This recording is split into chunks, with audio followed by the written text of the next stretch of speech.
just 2 months ago when the whole Hunter Biden story broke, the fake news says, oh, there's nothing here, that there's no truth here. These are the same people who told us that you could trust, the dossier. The same people who told us the Hunter Biden story was false 2 months ago said you can trust the anonymous whistleblower that the Democrats used for their crazy impeachment scam. The same people who told us that the Hunter Biden story was false 2 years ago are the ones who are telling us now, oh, there's nothing to see, no problems with this election we just went through. So I hope at some point, you can't tell me that last October when this story about Hunter Biden broke, you can't tell me that there weren't some people in the press who knew that Hunter Biden was already under investigation at the Department of Justice. And yet no one reported that. Everything else seems to leak from the Justice Department, from the FBI, but somehow we don't know that the guy running for president under the Democrat Party, son, was under investigation at the FBI at the time.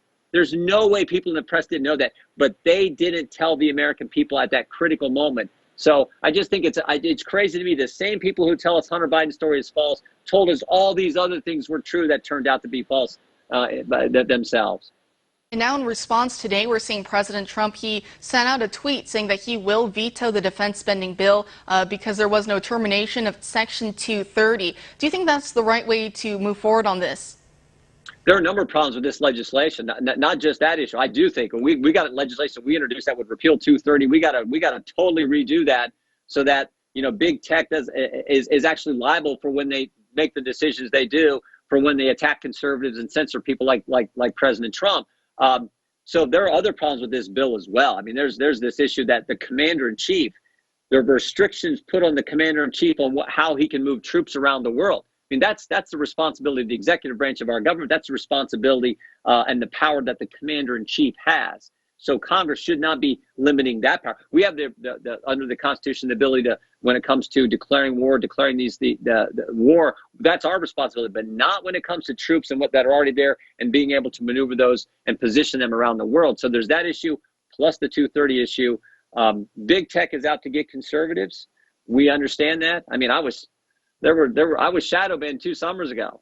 I mean, 4 members of Congress, Gates, Meadows, Nunes, Jordan, shadow banned. Kind of interesting. You got 435 members of the House, 100 members in the Senate, 535, but only 4 conservatives are shadow banned. And of course, when Twitter was asked about this, they said, oh, it was just a glitch in the algorithm. And I said, glitch in the algorithm? What'd you put in the algorithm? The names Gates, Meadows, Nunes, Jordan? I mean, come on, no one buys that. But that's what we're up against now. And so it's important that we do fix this 230, repeal this 230, Section 230.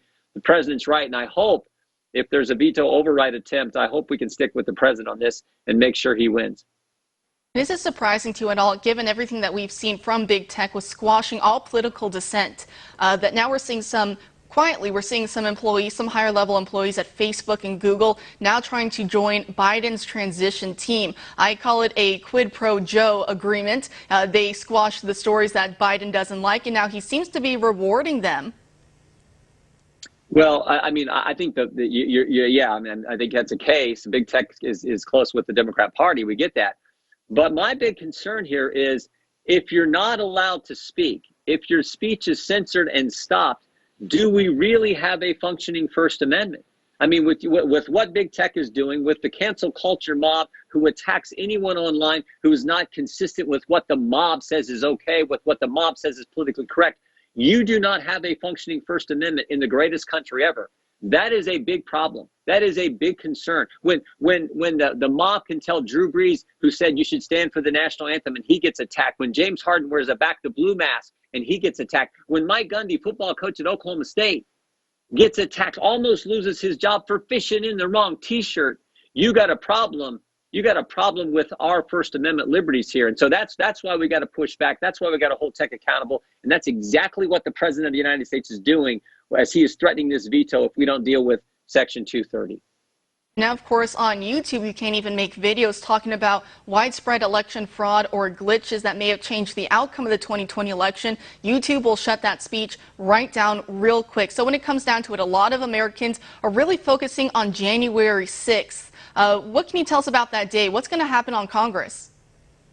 Well, as former Justice Ginsburg said, the ultimate date of significance is the 6th day of January. That's when Congress, in a joint session with the vice president there, reading off the electors from the respective states, in an alphabetical. That's when we certify the electors. And so I think in light of everything that's transpired in this election, all the strange things that we have seen, that the fact that the president got 11 million more votes but somehow didn't win, that he increased his votes with Hispanic Americans, African Americans, he won 19 of 20 bellwether counties. He won Ohio by 8, Iowa by 8, Florida by 3, but somehow comes up short. And then all the specific things of examples of fraud we've seen.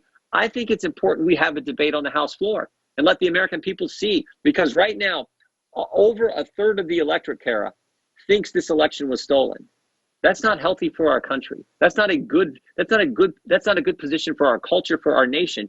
We need to have a real debate and get the answers so that going forward, the American people understand that we're going to have integrity in our election process. That's what I hope happens on the 6th of January. Congressman, thank you so much for your work and your effort on that front. And thank you for joining us tonight. You bet. Thanks, Kara. Take care. Merry